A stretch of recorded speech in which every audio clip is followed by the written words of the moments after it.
Halo Sobat Sabah, Assalamualaikum warahmatullahi wabarakatuh. Ketemu lagi di Balai Sabah. Udah cukup lama tidak bikin video. Nah, kali ini saya kebetulan ada di salah satu close house. Dari mungkin selama 1 bulan ini kan memang saya tidak bikin video. Nah, ini banyak sekali dari Sobat Sabah semua yang diskusi, komentar via Instagram ya. Nah, itu banyak yang menanyakan, Mas, kalau mau bikin close house itu pertimbangan lokasinya seperti apa sih?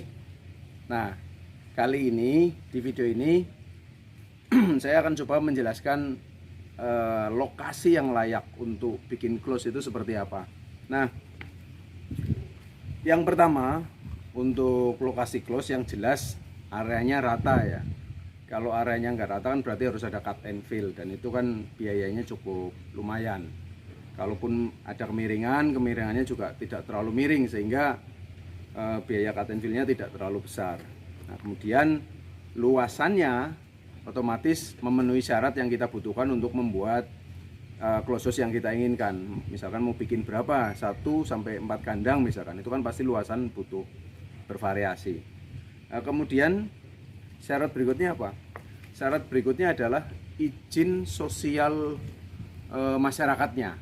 Jadi masyarakat sekitar itu ya harus memberikan izin ya. Kalau nggak memberikan izin nanti pasti ada di kemudian hari setelah kandang jadi pasti ada problem sosial masyarakat, dan itu akan membuang energi yang cukup besar buat kita untuk menyelesaikan masalah itu. Jadi kita pengen usaha nyaman, usaha tenang, otomatis sosial masyarakat sekitar harus terhandle.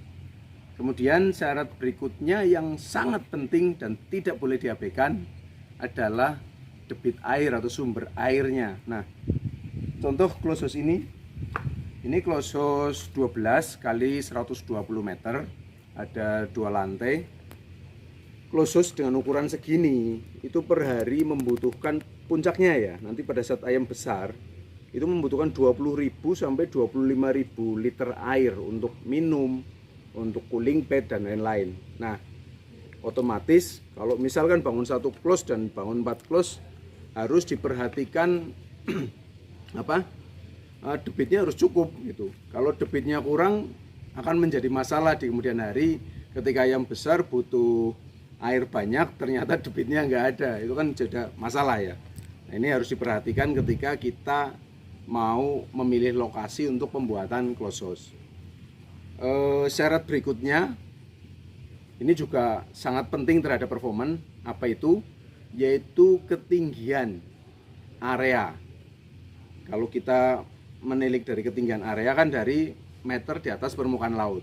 Ini memang ada beberapa tipe. Kalau mungkin saya pribadi biasanya menyarankan di bawah 500 mdpl. Itu disebut hot area ya. Kalau ada yang menyampaikan di atas 500 sampai dengan 800 itu middle area, di atas 800 itu udah area tinggi atau high area. Nah, atau cold area ya, area dingin gitu. Kalau kita membuat kandang di atas 800 mdpl sangat sulit untuk mencapai performa yang baik. Karena apa? Karena suhunya terlalu dingin, kelembabannya terlalu tinggi. Ini akan menjadi problem buat pertumbuhan si ayam. Banyak sekali masalah yang muncul akibat dari kondisi-kondisi tersebut. Makanya kalau saya pribadi, saya tidak menyarankan untuk membuat kandang di atas 800 mdpl. Kalau di antara 500 sampai 800 gimana? Ya silahkan. Tapi memang tantangannya pasti jauh lebih tinggi dibanding yang 0 sampai 500 mdpl. Kenapa sih kok kita milih yang di bawah 500 mdpl?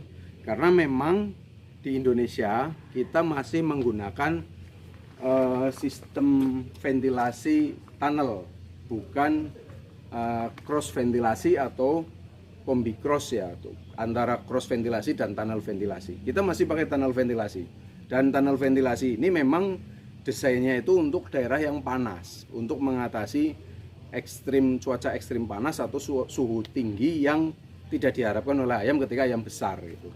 Nah, itu alasannya kenapa kita memilih area-area yang ketinggiannya itu maksimal 500 meter di atas permukaan laut.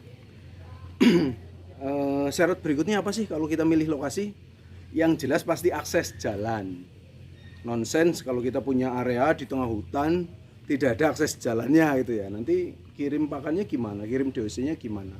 Pemanennya gimana itu. Jadi kita milih area ya yang akses transportasinya mudah. Jadi gampang dijangkau dan gampang untuk akomodasi sarana produksi ternak. Syarat berikutnya adalah akses listrik. Nah, listrik ini kan menjadi wajib ya, karena kita close house ya electrical system. Nah, untuk close house besar seperti ini, kita itu butuh yang 3 pas jalur listriknya. Kalau close house kecil ya mungkin 1 pas cukup ya, untuk yang populasi di bawah mungkin 15.000 ke bawah dan lain-lain, itu 1 pas cukup. Tapi untuk close besar itu wajib 3 pas. Jadi listrik, akses listrik itu salah satu yang fundamental, yang menjadi benar-benar harus diperhatikan dari awal. Mungkin itu, syarat terakhir yang harus diperhatikan, ini keterkaitannya sama perizinan. Jadi kalau kita memilih wilayah, memilih area untuk bikin kandang close house, pastikan area tersebut masuk zona hijau RT RW dari kota atau kabupaten setempat. Jangan sampai sobat Sabah sudah beli tanah, ternyata tanahnya tidak masuk zona hijau, masuknya kawasan industri, atau masuknya kawasan pertanian, atau masuknya kawasan perumahan. Nah, itu pasti akan menjadi sumber masalah ketika kita melakukan pengurusan perizinan. Tanahnya sudah dibeli, ternyata bukan zona hijau. Kita bikin kandang, kita melanggar hukum. Kita nggak bikin kandang, sudah kadung dibeli gitu. Jadi perhatikan RT RW-nya. Mungkin itu sedikit banyak mengenai pemilihan lokasi untuk kita bisa membuat close house. Mudah-mudahan ya nanti ke depan saya bisa share rutin mengenai close house, bisa terus berlanjut. Kemudian kalau sobat Sabah semuanya suka dengan video-video seperti ini, berikan komentar, subscribe, bagikan ke rekan-rekan yang lain, share. Tetap jaga kesehatan, salam sehat, salam Sabah.